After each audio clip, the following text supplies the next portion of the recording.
نکاح کی اصطلاحی تعریف فقہ نے کیا نقل کی ہے؟ نکاح اصطلاح میں کس کو کہتے ہیں؟ چنانچہ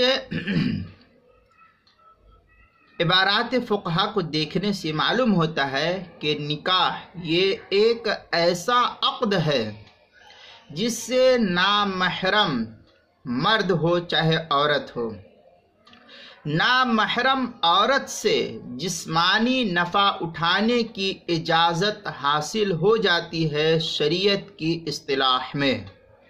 مثلا زید یہ اجنبی آدمی تھا اور فاطمہ یہ اجنبی عورت تھی، دونوں کے درمیان کوئی تعلقات نہیں تھے، لیکن جب دونوں کے درمیان نکاح کی بات چیت ہوئی اور دونوں کا نکاح آپس میں ہو گیا تو پہلے جو چیز اس سے بات چیت کرنا، اس کے جسم سے فائدہ اٹھانا ایک دوسرے کے لیے حرام تھا، اللہ تعالیٰ نے نکاح کے ذریعے سے عورت کو مرد سے اور مرد کو عورت سے نفع اٹھانے کی اجازت شریعت نے دے دی ہے۔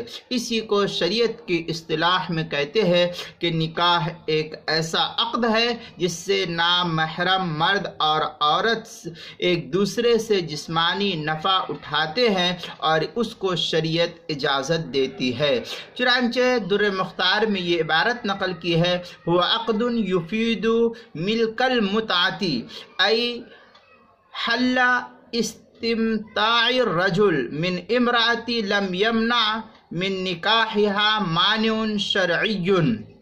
اس طریقے کی عبارت در مختار اس کا جو ہندی نسخہ ہے اس کی چوتھی جلد صفحہ 51 پر اور صفحہ 53 پر بھی نقل کیا ہے۔ اسی طریقے سے در مختار کے اندر تھوڑا سا اور آگے جو نقل کی ہے، جو چوتھی جلد صفحہ نمبر 59 جو زکریا بک ڈیپو دیوبند کا ہندی نسخہ ہے، اس کے اندر بیروت کا جو چھپا ہوا نسخہ ہے اس کی تیسری جلد کے اندر اس طریقے سے تیسری جلد صفحہ 59 پر نقل کیا ہے۔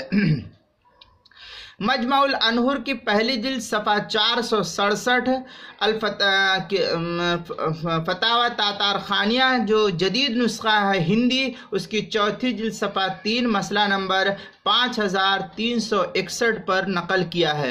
اسی طریقے سے الفقہ الاسلامی و ادلتہ کے اندر ہے، والزواج شرعا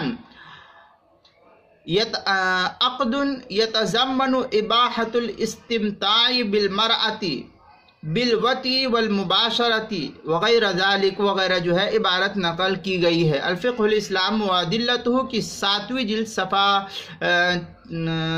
43 پر اس کو نقل کیا ہے، لہذا وہاں بھی دیکھ سکتے ہیں۔